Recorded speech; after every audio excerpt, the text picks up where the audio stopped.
안녕하세요. 피부 알려주는 언니, 피부 언니 홍쌤입니다. 요즘 여름철 정말 덥잖아요. 정말 더운데 어쩔 수 없이 또 밖에는 나가셔야 되니까 하루라도 선크림을 안 쓰시면 안 될 것 같은 생각이 드시잖아요. 그래서 오늘은 선크림에 대해서 다뤄보도록 하겠습니다. 오늘 요즘 날씨가 덥긴 한데 그래도 화창하잖아요. 네. 그래서 비교적 조금 야외 활동을 많이 하게 되는 것 같은데 자외선 차단할 때 선크림은 꼭 발라야 되는 거죠.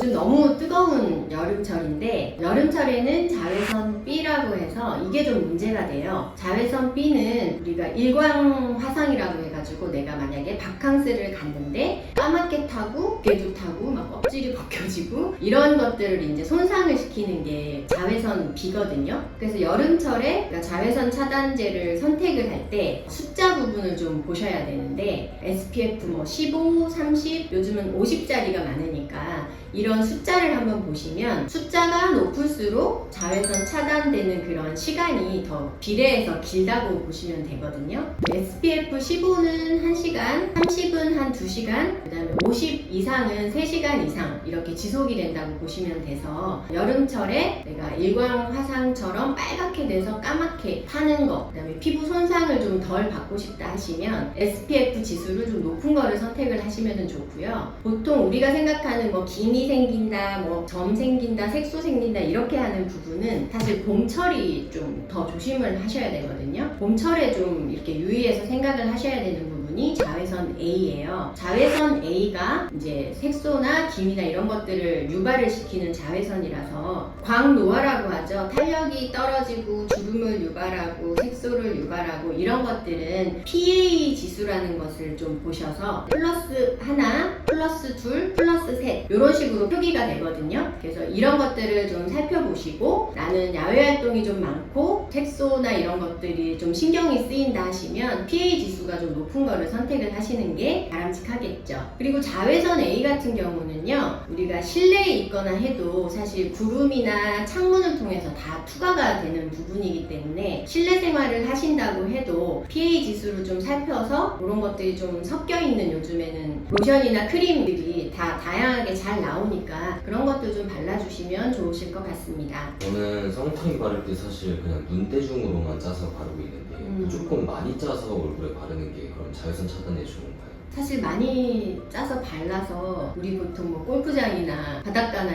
하얗게 다니는 아저씨들 많이 보긴 하는데 사실은 그렇게 많이 바르시면 좋기는 해요. 좋기는 하지만 무조건 많이 바르는 것보다는 이제 한 500원 정도 크기 정도로 좀 짜서 너무 얇게 부족하지만 않게 바르시면은 그 정도면은 충분하다고 생각을 해요. 그리고 이제 우리가 보통 선크림 하면 말 그대로 선크림이니까 크림 타입만 생각을 하시는데 요즘에는 정말 자외선 차단제 스타일이 되게 잘 나오거든요. 예를 들면은 스틱 형태도 있고요. 보통 쓰시는 크림 형태도 있고 그 다음에 요즘엔 또 톡톡이라고 해서 이렇게 선 쿠션처럼 돼 있는 것들도 있고 그다음에 바디 같은 데는 또 범위가 넓다 보니까 뭐 바닷가나 야외 활동을 하실 때 스프레이 이런 방식으로도 돼 있잖아요. 그래서 내가 어떤 타입이 맞고 그 다음에 지금 어떤 활동을 하는지에 따라서 제형도 선택을 좀 잘 하시면 좋으실 것 같아요.